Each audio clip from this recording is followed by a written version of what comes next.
ಎಲ್ರಿಗೂ ನಮಸ್ಕಾರ. ನಮ್ಮ ಹವಾಮಾನ ಇಲಾಖೆಯವರಿಂದ ಒಂದು ತುರ್ತು ಎಚ್ಚರಿಕೆ ನೀಡ್ಯಾರ. ಏನಪ್ಪಾ ಅಂತಂದ್ರ ಏಪ್ರಿಲ್ 29ರಿಂದ ಮೇ 12 ತನ ಯಾರು ಜಾಸ್ತಿ ಹೊರಗಡೆ ಬರಕ್ ಹೋಗ್ಬೇಡ್ರಿ.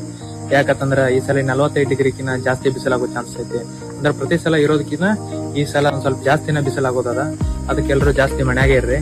ಆಮೇಲೆ ವಿಶೇಷ ಏನ್ ಸೂಚನೆಪ್ಪ ಅಂತಂದ್ರ ಎಲ್ರು ನೀರ್ ಕುಡಿರಿ. ನಿಮ್ ಮನ್ಯಾಗ ಸಣ್ಣ ಪುಟ್ಟ ಮಕ್ಕಳಿದ್ರ ಅವ್ರಿಗೆಲ್ಲ ಜಾಸ್ತಿ ನೀರ್ ಕುಡಿಸ್ರಿ. ಆಮೇಲೆ ಮಜ್ಜಿಗೆ, ಮೊಸರು ಆತರ ಈ ತರ ಏನಾದ್ರು ಇದ್ರ ತಂಪು ಪಾನಿಗಳನ್ನೆಲ್ಲ ಸೇವಿಸ್ರಿ.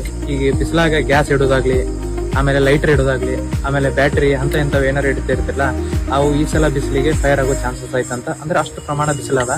ಆಮೇಲೆ ಈ ಬಿಸಿಲು ಒಳಗಡೆ ಕಾರೆಲ್ಲ ಯಾರು ಪಾರ್ಕ್ ಮಾಡ್ತಿರ್ತಿರ್ಲ ಅವರೆಲ್ಲ ಒಂದ್ ಸ್ವಲ್ಪ ಗ್ಲಾಸ್ ಅನ್ನ ತೆಗ್ದಿಡ್ರಿ. ಯಾಕಂತಂದ್ರ ಈ ಸಲ ಬಿಸಿಲಿಗೆ ಒಳಗಡೆ ಫೈರ್ ಆಗೋ ಚಾನ್ಸಸ್ ಐತಿ.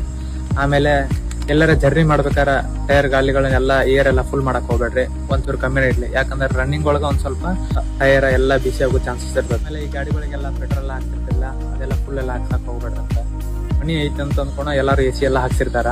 ಮ್ಯಾಕ್ಸಿಮಮ್ ಎಸಿ ಇದ್ದವ್ರೆಲ್ಲ ಏನ್ ಮಾಡ್ರಿ ಅಂತಂದ್ರ ಈ ಬಿಸಿಲು ಐತೆ ಅಂತ ಹೇಳಿ ಮನಿ ಒಳಗಡೆ ಹೋದ ತಕ್ಷಣ 12-13 ಎಲ್ಲ ಎಸಿ ಇಟ್ಕೊಂಡು ತಂಪಾಕೆಲ್ಲ ನೋಡ್ತೀರಿ ಅಂತಂದ್ರ ಅದು ದೊಡ್ಡ ತಪ್ಪು. ಯಾಕಂತಂದ್ರ ಈ ಆಲ್ರೆಡಿ ನೀವು ಬಿಸಿಲು ಒಳಗಡೆ ಸುಮಾರು ಬಿಸಿಲು ಇರ್ತದ, ಅಲ್ಲಿಂದ ಮನಿ ಒಳಗೆ ಹೋಗಿ ಅಷ್ಟೆಲ್ಲ ಎಸಿ ಇಟ್ಕೊಂಡ್ರೆ ಬಾಡಿ ರಿಯಾಕ್ಟ್ ಮಾಡೋದು ಅಥವಾ ಬಾಡಿ ಒಳಗೆ ಏನಾದ್ರು ಹೆಚ್ಚು ಕಮ್ಮಿ ಆಗೋ ಚಾನ್ಸಸ್ ಇರ್ತದ. ಈ ಮನಿ ಐತೆ ಅಂತ ತಕ್ಷಣ ಎಲ್ಲಾರು ನೀರ್ಗೆಲ್ಲ ಇಟ್ಟು ಒಂದ್ ಸ್ವಲ್ಪ ತಂಪೆಲ್ಲ ಮಾಡಿರ್ತೀರಿ. ಅದರಿಂದ ಈ ಹಾವುಗಳು, ಚೇಳುಗಳು ಎಲ್ಲ ಬರೋ ಚಾನ್ಸ್ ಐತಿ.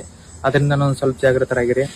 ಆಮೇಲೆ ಈ ಬಿಸಿಲಿಂದ ಯಾರ್ಯಾರು ಅಸ್ವಸ್ಥ ಅನ್ಸರ ಇಮಿಡಿಯೇಟ್ ಎಲ್ಲಾರು ಹಾಸ್ಪಿಟ್ಲಿಗೆ ಹೋಗ್ರಿ.